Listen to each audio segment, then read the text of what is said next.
भिंड शहर के नगर आगमन पर आज पहली बार मध्य प्रदेश के उप मुख्यमंत्री का आगमन हुआ है। जहां भिंड के सर्किट हाउस पर आज प्रेस वार्ता के दौरान उप मुख्यमंत्री श्री देवड़ा के माध्यम से विशेष भारतीय जनता पार्टी के दायित्व और भारतीय जनता पार्टी की निम्न योजनाओं के बारे में वर्णन किया गया है। विश्व में भारत का डंका बजाने मोदी जी को ही चुने, ये बात देवड़ा जी के माध्यम से कही गई है।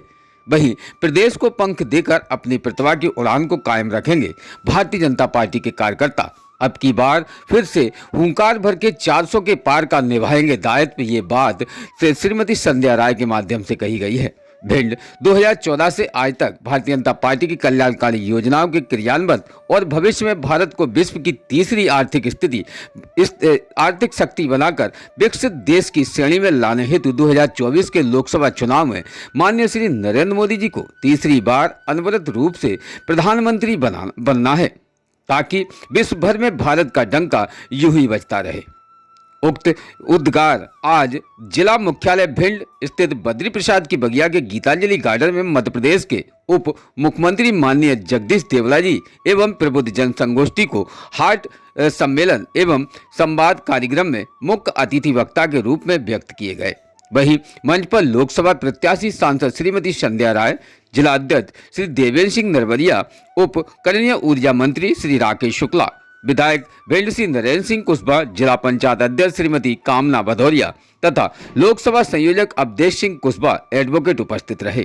वहीं सभागार प्रबुद्ध जन और मातृशक्ति इकबाल अली, रामाधार सिंह भदौरिया, जगदीश शर्मा और सोशल मीडिया प्रभारी इमरान अली खान सहित लगभग 400 महानुभाव सभा में मौजूद रहे। विशेष क्या कहा है प्रेस कॉन्फ्रेंस में, जानते इस खास रिपोर्ट में। भिंड से खास ब्यूरो रिपोर्ट इमरान अली खान। उपस्थित सभी मित्रों,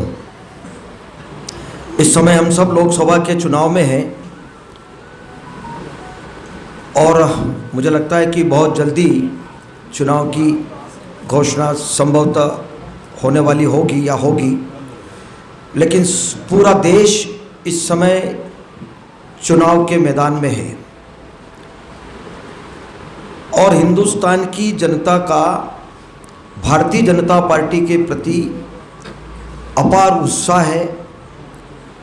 देश का नेतृत्व कर रहे यशस्वी प्रधानमंत्री, जो केवल देश के नेता नहीं पूरे विश्व के नेता हैं, ऐसे हमारे यशस्वी प्रधानमंत्री जी के प्रति अटूट विश्वास है, उनके प्रति भरोसा है। और जो मोदी जी ने कहा कि उनकी गारंटी, तो पूरा भरोसा जनता उन पर कर रही है और देश की जनता भी ये चाहती है कि हिंदुस्तान का नेतृत्व किसके हाथों में दिया जाए, जो देश की सीमाओं की सुरक्षा कर सके, जो देश का विकास कर सके और छोटी से छोटी बातों की चिंता करने वाला व्यक्ति हो। इस समय देश के लोगों के मन में ये भाव है, सबका साथ, सबका विकास, सबका विश्वास और सबका प्रयास। इस परिकल्पना को पूरा करने का काम अगर इस हिंदुस्तान की धरती पर किसी ने किया तो मैं गर्व से कह सकता हूं कि नरेंद्र मोदी जी ने किया, भारतीय जनता पार्टी की सरकार ने किया। देश की आज़ादी के बाद 75 साल होने के बाद जो पार्टी सरकारों में रही, लंबे समय तक लगभग 60 वर्षों तक राज किया होगा, लेकिन उस राजनीति में, प्रजातंत्र में केवल परिवारवाद, तुष्टीकरण, भ्रष्टाचार और मुझे लगता है कि इन सब बातों को लेकर के ही काम चला। एक परिवार के पीछे ही चले रहे, हमेशा चिंता उन्होंने परिवार की चाहे अभी भी जितने गठबंधन हो रहा है या जो साथ में चल रहे हैं कांग्रेस के, चाहे वो शरद पवार हो, मुलायम सिंह जी हो, लालू जी हो या और कोई हो, सब अपने बेटे भतीजों को ही मुख्यमंत्री बनाने में लगे हैं। सोनिया जी अपने बेटे को प्रधानमंत्री बनाने में लगी है। जिनने केवल परिवार से उठकर के कभी काम नहीं किया और तुष्टीकरण की नीति हमेशा सामने रखी, तो मुझे नहीं लगता कि वो कोई देश का भला कर सकते हैं। और मुझे कहते हुए बड़ा गर्व है कि देश के यशस्वी प्रधानमंत्री नरेंद्र मोदी जी ने विकसित भारत संकल्प यात्रा निकाली। 2047 तक उनने 25 साल का जो लक्ष्य दिया है कि 2047 तक विश्व में हमारा भारत देश विकसित श्रेणी के राष्ट्रों में नंबर 1 पर आए, और इसके लिए वो भरसक प्रयास भी कर रहे हैं। और हमारा भारत विश्व गुरु के स्थान पर हम स्थापित करें, इस बात को लेकर के नरेंद्र मोदी जी ने कदम उठाया, काम कर रहे हैं।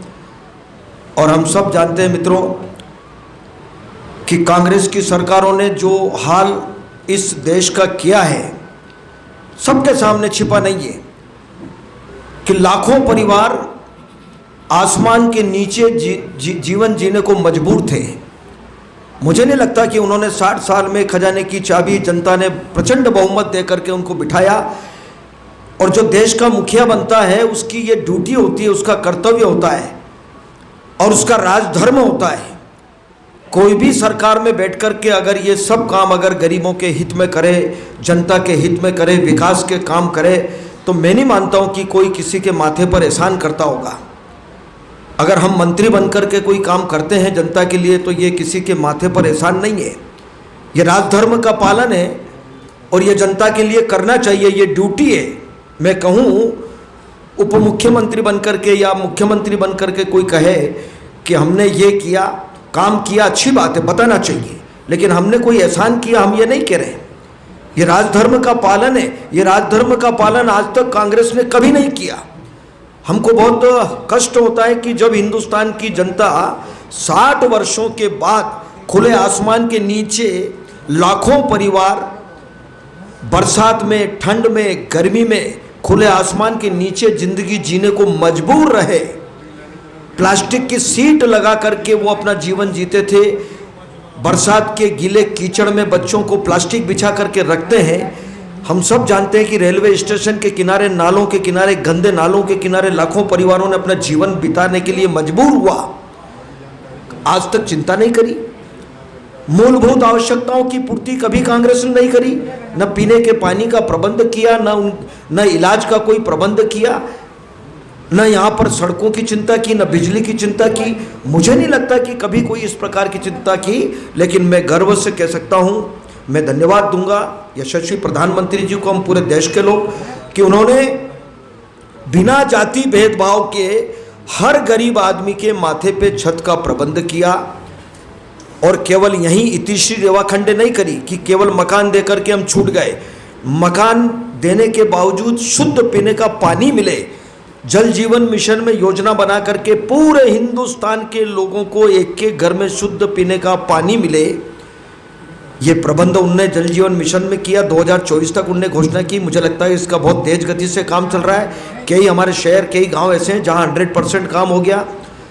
उज्ज्वला योजना में गैस के चूल्हे के कनेक्शन देने का काम किया, चाहे वो किसी भी समाज का हो, हिंदू, मुसलमान, सिख, ईसाई, कभी कोई भेदभाव नहीं, सभी वर्ग के लोगों का किया।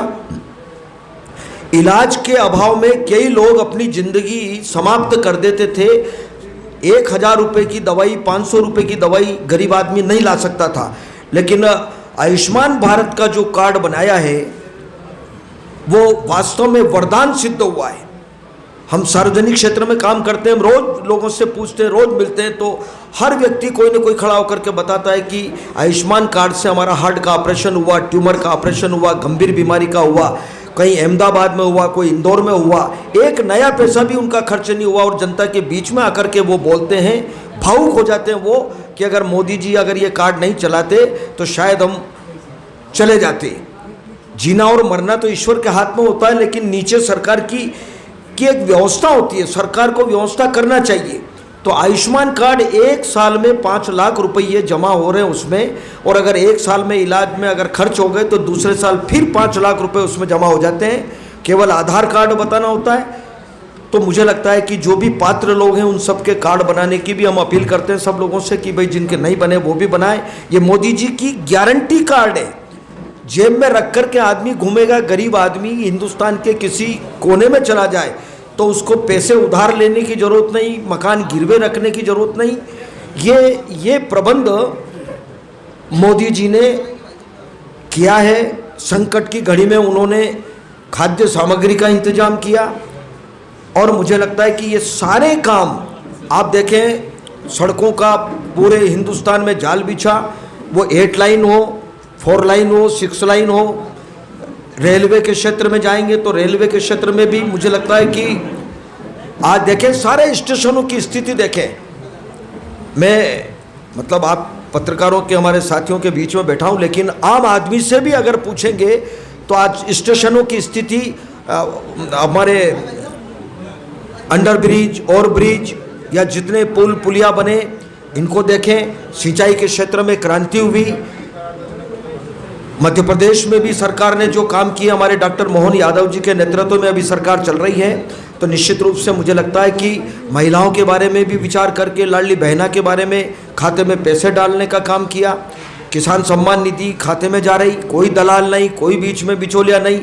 ये सारे काम जितने हुए वो सब भारतीय जनता पार्टी की सरकार में, फिर चाहे वो पंडित अटल बिहारी वाजपेयी जी जिस समय बैठे हों या अभी नरेंद्र मोदी जी हों या प्रदेश में सरकार हो, सारे जितने हमारे लोग बैठे हैं, पंडित दीनदयाल उपाध्याय जी के विचारों के आधार पर काम करने वाले, सिद्धांतों के आधार पर काम करने वाले। अर्थतंत्र में भी हम लें कि भारत में जब पंडित अटल बिहारी जी वाजपेयी थे उस समय विश्व में हमारा 11वां स्थान था। उसके बाद 10 साल कांग्रेस की सरकार रही, 11 नंबर से कभी नीचे नहीं आए। लेकिन आज प्रधानमंत्री नरेंद्र मोदी जी के नेतृत्व में आज हम देश की अर्थव्यवस्था में हम 5वें नंबर पर हैं और $5 ट्रिलियन का हम लक्ष्य लेकर के चल रहे हैं। तो मुझे लगता है कि आने वाले समय में 3रे नंबर पर की हम शक्ति के रूप में बनेंगे। और अभी इस चुनाव में मैं तो अपील ही करना चाहूँगा कि इस लोकसभा के चुनाव में फिर हिंदुस्तान के पद पर, प्रधानमंत्री के पद पर नरेंद्र मोदी जी स्थापित हों और विश्व गुरु के स्थान पर हमारा भारत पहुँचे। और हमारे भिंड लोकसभा सीट से बहन संध्या जी उम्मीदवार हैं। मैं अपील करना चाहूँगा आप सभी मित्रों के माध्यम से कि अधिक से अधिक कमल के फूल पर बटन दबा करके भारतीय जनता पार्टी को प्रचंड बहुमत से चुनाव जिताएं और फिर यशस्वी प्रधानमंत्री नरेंद्र मोदी जी को एक बार फिर प्रधानमंत्री के रूप में बिठाएं। मुझे लगता है कि बहुत बड़े बड़े काम, मैं यहाँ पर जितना कहूँ उतना कम होगा, कि जो काम इस धरती पर धारा 370 हटाने का बहुत बड़ा काम, जो लंबे समय से संघर्ष चल रहा था डॉक्टर श्यामा प्रसाद मुखर्जी के नेतृत्व में, कि कश्मीर से कन्याकुमारी भारत एक है, लेकिन इस देश में एक देश में 2 विधान 2 प्रधान 2 विधान, इस देश में देश एक, विधान 2 झंडे 2। लेकिन उस करने का काम अगर किसी ने किया तो प्रधानमंत्री नरेंद्र मोदी जी ने किया। 3 तलाक कानून समाप्त किया, अयोध्या में प्रभु श्री राम का मंदिर बनाने का काम किया। ये सारे काम अभी बहुत सारी हिंदुस्तान की दिशा और दशा दोनों बदलने का काम भारतीय जनता पार्टी को और यशस्वी प्रधानमंत्री जी के नेतृत्व में करना है। मैं आप सबका बहुत हृदय से आभारी हूँ और धन्यवाद भी कर रहा हूँ कि थोड़ा विलंब से आपके बीच में आया, इसके लिए तो मैं क्षमा चाहता हूँ। कर्जा लेना मुझे लगता है कि कोई बुराई नहीं है। कर्जा लेकर के सड़क बनाना, तालाब बनाना, स्टॉप डैम बनाना, सिंचाई योजना बनाना, कॉलेज खोलना, कर्जा लेकर के विकास के काम करना। कांग्रेस ने कर्जा लेकर के घी पीने का काम किया, उनने सड़कें नहीं बनाई। और कर्जा हमने नियम और प्रक्रिया से लिया। FRBM का नियम बना हुआ है, एक लिमिट होती है, भारत सरकार की परमिशन लगती है, और कर्जा लेकर के समय पर उसका ब्याज देना, समय पर कर्जा चुकाना, मुझे लगता है कर्जा लेना कोई बुराई नहीं है। मुझे नहीं लगता है। सरकार बराबर समय पर कर्जा चुका रही है और सरकार बराबर विकास के काम कर रही है। मुझे लगता है कि कोई नया काम नहीं हो रहा, सब सरकारें लेती हैं। को लाभ मिलना उनके बारे में अगर जनता के बीच में नहीं रखेंगे तो उनको लाभ मिलेगा कैसे? मैं ये नहीं कह रहा हूँ, बताना कोई गुनाह नहीं है। सरकार जो काम कर रही है वो जनता के बीच में प्रेस के माध्यम से, कार्यकर्ताओं के माध्यम से बताना चाहिए। लेकिन हम ये भी कह रहे हैं कि हम कोई एहसान नहीं कर रहे हैं। ये काम तो सब सरकारों को करना चाहिए। पहले भी सरकारें रही, वो पार्टी चुनाव लड़ रही है जिनने कुछ नहीं किया, वो जनता के सामने हिसाब बताए। मुझे लगता है कि अगर मैं विधायक बना हूं तो मेरी ड्यूटी है कि मैं विधानसभा क्षेत्र में जाकर के जनता के बीच में मैं बताऊं कि मैंने 5 साल में ये काम किया। मध्य प्रदेश में सरकार रही तो सरकार ने ये काम किया। दिल्ली में अगर सरकार रही है, मोदी जी 10 साल बैठे तो 10 साल में क्या काम किए हम बताएंगे।